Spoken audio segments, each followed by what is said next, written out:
dari energi. Di sini kami menggunakan jurnal yang berjudul Edukasi Pemanfaatan PLTS untuk Penerangan Jalan Umum di Desa Telang, Kecamatan Kamal, Kabupaten Bangkalan. Dan sebelumnya perkenalkan nama saya Ahmad Derlianto dengan NIM 230431010035.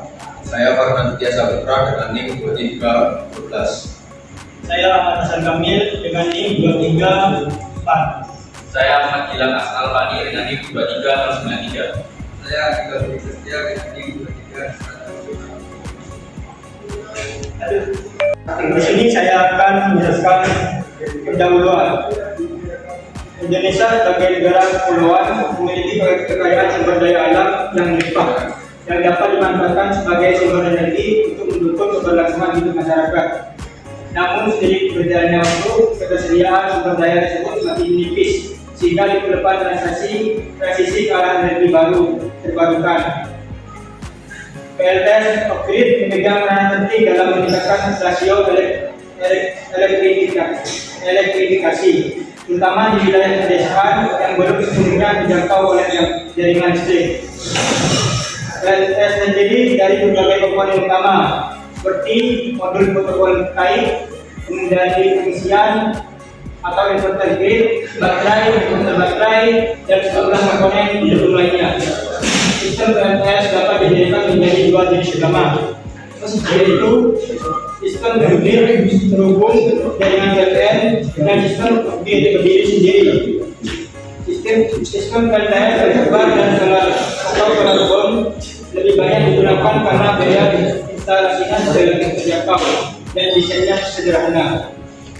Di sisi lain, sistem PLTS terpusat dan PLTS hybrid gabungan antara PLTS dengan sumber energi lain seperti angin dan diesel. Menanggapi kebutuhan tersebut, edukasi kepada masyarakat menjadi sangat penting untuk memperkenalkan manfaat dan cara kerja PLTS, terutama dalam konteks penerangan jalan umum menggunakan energi surya. Melalui kegiatan edukasi ini, masyarakat akan mendapatkan informasi dan pemahaman mengenai pentingnya penggunaan PLTS sebagai solusi energi ramah lingkungan. Diharapkan kegiatan ini mampu mengubah pola pikir masyarakat untuk mulai mempertimbangkan pemanfaatan energi matahari dalam kehidupan sehari-hari, terutama untuk kebutuhan energi skala kecil seperti lampu jalan. PLTS memiliki beberapa keunggulan, antara lain energi matahari tersedia di semua tempat, melimpah dan tidak menimbulkan konflik sosial. Yang kedua, teknologinya mudah dipahami dan diterapkan oleh masyarakat awam.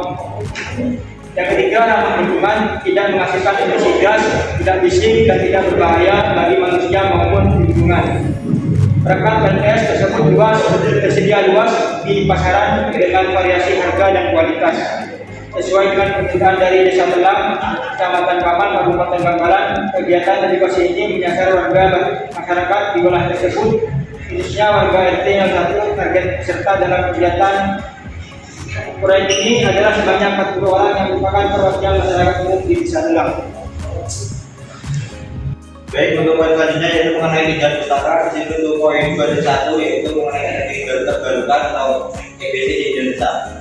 Energi terbarukan merupakan sumber energi yang berasal dari sumber alam yang berkelanjutan seperti energi surya, angin, air, panas bumi, dan biomasa. Dalam upaya mengurangi ketergantungan terhadap energi fosil dan meningkatkan ketahanan energi nasional, pemerintah Indonesia telah menetapkan kebijakan pemanfaatan energi terbarukan melalui peraturan pemerintah nomor 79 tahun 2014 tentang kebijakan energi nasional. Salah satu target utamanya adalah meningkatkan porsi energi terbarukan dalam bauran energi nasional hingga mencapai 23% pada tahun 2025 dan 31% pada tahun 2050. Indonesia sebagai negara tropis memiliki potensi energi terbarukan yang sangat besar, khususnya dari energi surya. Dengan rata-rata intensitas radiasi matahari sebesar 4,80 kWh per meter persegi atau per hari dan menyinari hampir sepanjang tahun, potensi energi surya di Indonesia sangat kaya untuk dimanfaatkan secara masif sebagai sumber energi alternatif yang ramah lingkungan dan berkelanjutan. Lalu untuk jenjang usaha yang kedua yaitu 2.2 teknologi pembangkit tenaga surya atau PLTS. Pembangkit listrik tenaga surya atau PLTS merupakan salah satu bentuk pemaparan energi baru terbarukan yang paling banyak digunakan, terutama untuk wilayah yang sulit dijangkau oleh jaringan listrik asing negara. Dan PLTS bekerja dengan mengkonversi energi cahaya matahari menjadi energi listrik melalui modul fotovoltaik. Dan teknologi ini berkembang pesat karena instalasinya relatif mudah, biaya operasional yang rendah, serta tidak menghasilkan polusi udara ataupun suara. Menurut Mulyana, pada tahun 2018, sistem PLTS terdiri atas beberapa komponen utama, yaitu yang pertama, modul fotovoltaik adalah komponen utama yang menangkap energi matahari dan mengubah menjadi listrik searah atau DC.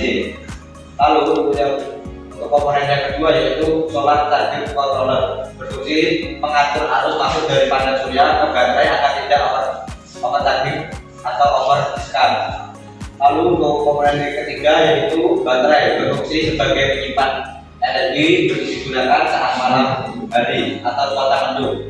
Dan untuk komponen selanjutnya keempat yaitu inverter, berfungsi mengubah listrik DC menjadi AC yang dapat digunakan untuk beban listrik rumah tangga atau fasilitas umum. Dan lalu untuk komponen yang kelima atau yang terakhir yaitu lampu LED atau beban lainnya yang hemat energi dan energi. Sistem PLTS dapat diklasifikasikan menjadi dua jenis, yaitu sistem off-grid dan terbentuk jaringan PLTS dan sistem off-grid yang berdiri sendiri dan ideal digunakan di daerah terpencil. Lalu untuk tinjau kita ketiga yaitu 2.3 yaitu penerangan jalan umum tenaga surya atau CJU, tenaga surya atau TS. Penerangan jalan umum tenaga surya (PJUTS) adalah salah satu inovasi dalam bidang energi terbarukan yang bertujuan memberikan penerangan di ruang publik tanpa tergantung pada jaringan listrik konvensional. Sistem PJUTS mengandalkan panel surya sebagai sumber daya yang utama. Baterai untuk menyimpan energi dan lampu LED yang hemat daya sebagai bahan penerangannya. Dan keunggulan dari PJUTS terletak pada kemampuannya untuk bekerja secara otomatis dan mandiri serta efisiensi energi dan ramah lingkungan. Menurut Kartika yang diterbarukan tahun 2020 menjelaskan bahwa penerangan jalan umum tenaga surya sangat bermanfaat terutama di daerah yang belum terjangkau jaringan PLN atau untuk meningkatkan efisiensi energi di daerah perkotaan. Selain itu, mendukung ramah lingkungan dan aktivitas masyarakat di malam hari. PJUTS juga membantu pemerintah dalam upaya penghematan listrik serta pengurangan emisi karbon dari pembangkit listrik berbahan bakar dari fosil. Untuk tinjauan pustaka yang keempat yaitu mengenai masyarakat teknologi energi. Keberhasilan menerapkan teknologi energi terbarukan atau PET khususnya bagi tenaga dan ditentukan Indonesia yang memahami kesadaran sebagai penggunaan teknologi sebagai tindakan memberi manfaat pada masyarakat belum memahami dari teknologi tersebut dan juga manfaat serta perawatan sistem secara menyeluruh. Oleh karena itu, edukasi menjadi kunci penting dalam proses adopsi teknologi energi baru terbarukan di tingkat akar rumput, terutama pada wilayah-wilayah yang belum terbiasa dengan penggunaan energi alternatif. Pentingnya edukasi ini mencakup beberapa aspek. Pertama, edukasi dalam membantu masyarakat memahami alasan mengapa energi terbarukan menjadi PLTS lebih ramah lingkungan hingga berkelanjutan dibandingkan sumber energi fosil. Masyarakat perlu diperkenalkan dengan cara kerja pembangkit tenaga surya secara keseluruhan agar tidak asing atau takut untuk menggunakannya. Lalu yang ketiga yaitu pemahaman tentang perawatan, pemeliharaan dan cara peningkatan perangkat pembangkit tenaga surya yang dipasang tetangga mobil opsional dalam jangka panjang. Menurut penelitian yang dilakukan oleh Kartika pada tahun 2020, kegiatan di Desa Telak Kecamatan Kampung bahwa penelitian dan sosialisasi yang dilakukan secara langsung kepada warga memberikan dampak positif dan signifikan. Kegiatan edukasi yang bersifat praktis dan aplikatif melibatkan partisipasi aktif masyarakat dalam memahami dan mencoba pengoperasian sistem pembangkit tenaga surya. Terbukti efektif dalam meningkatkan pengetahuan dan membangun kesadaran adanya penggunaan energi terbarukan. Lebih dari itu, edukasi yang diberikan juga mampu mengubah pola pikir masyarakat terhadap kebutuhan energi pada masa depan. Awalnya, sebagian besar masyarakat menganggap bahwa penggunaan teknologi pembangkit tenaga surya sifat kompleks dan hanya bisa diakses oleh kalangan tertentu. Namun, setelah diberikan dan solusi nyata melalui kegiatan edukasi, banyak warga mulai memahami bahwa sistem PLTS itu sangat relevan untuk diterapkan di lingkungan mereka, terutama untuk kebutuhan energi skala kecil seperti lampu, penerangan jalan umum. Lalu untuk poin yang kelima, yaitu tantangan dan peluang pengembangan pembangkit tenaga surya. Meskipun pembangkit tenaga surya menawarkan berbagai keunggulan, pengembangan di Indonesia masih mengalami beberapa tantangan. Biaya investasi awal yang lumayan tinggi dan ketergantungan terhadap komponen impor seperti sel surya masih menjadi kendala utama. Dan itu masih terbatasnya tenaga ahli lokal dalam pemasangan dan perawatan sistem pembangkit tenaga surya.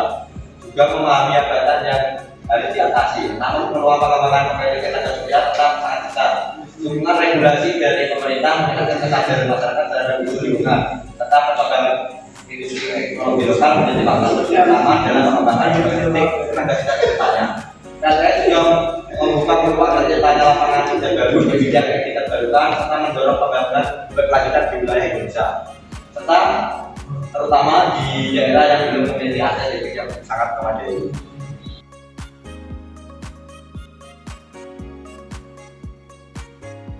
Selanjutnya metode untuk mengatasi permasalahan yang ada di desa telah untuk PLTS ini sendiri dari kami akan membagi. Yang pertama, poin A akan mengadakan kegiatan sosialisasi dan penyuluhan kepada masyarakat mengenai PLTS. Dan yang kedua, melakukan edukasi secara langsung terhadap masyarakat di desa telah untuk mengenai sistem PLTS, potensi pemanfaatan dan lingkungan di mereka. Dan poin C, melakukan administrasi dan demonstrasi atau pelaksanaan pemasangan proyek PLTS di bentuk PJU sebagai penerangan berjalan. Selanjutnya, di sini ada skemanya.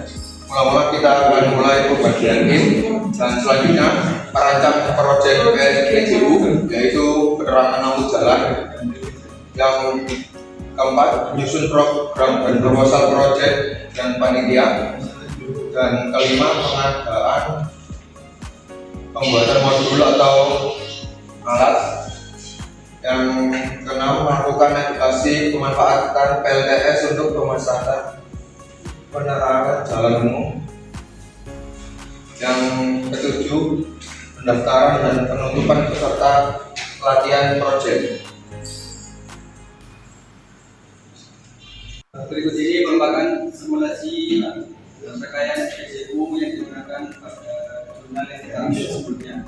Di mana pada rangkaian ini sebelum dimodifikasi dari jalan ini semua sudah berluas yang bravo yang terhubung ke sebuah berbeda, lalu ada dua buah sensor dan juga satu LED.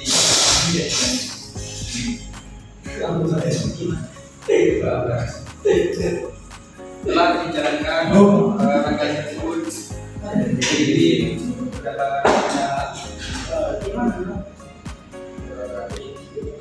Ini adalah rangkaian yang telah kami modifikasi yang akan kami gunakan pada proyek kali ini, yang mana pada awalnya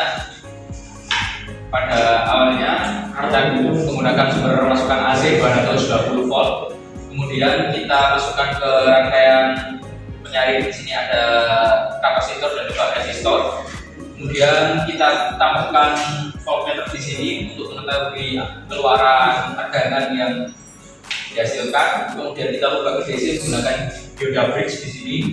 Kemudian kita masukkan ke resistor, kapasitor dan juga resistor. Kemudian kita hubungkan kepada lampu LED yang kita rangkai secara seri. Perbedaan rangkaian ini dengan sebelumnya adalah pada rangkaian sebelumnya yang sesuai dengan jurnal, pada LED menggunakan IC, tapi pada rangkaian kali ini kita tidak menggunakan IC. Kita coba simulasikan serta kita coba lihat berapa tegangan yang dihasilkan. Di sini untuk tegangan DC-nya keluar sebesar 23,5 volt. Kemudian jumlah LED yang kita gunakan adalah 10 buah LED. Perbedaan dengan rangkaian yang ada di jurnal adalah apabila kita lihat pada jurnal yang kita gunakan acuan, panel surya berada pada masing-masing LED, lampu LED. Akan tetapi pada proyek kali ini panel surya kita letakkan secara terpusat untuk mensuplai beberapa LED yang sudah sebar di beberapa jalan. Kami sampaikan mengenai sudah edukasi pemanfaatan PLTS untuk penerangan jalan umum di desa Telah Kecamatan Kamang Kabupaten Batang. Kami mohon maaf apabila ada kesalahan dalam penulisan, pengucapan maupun substitusi. Sekian dari kami, terima kasih. Wassalamualaikum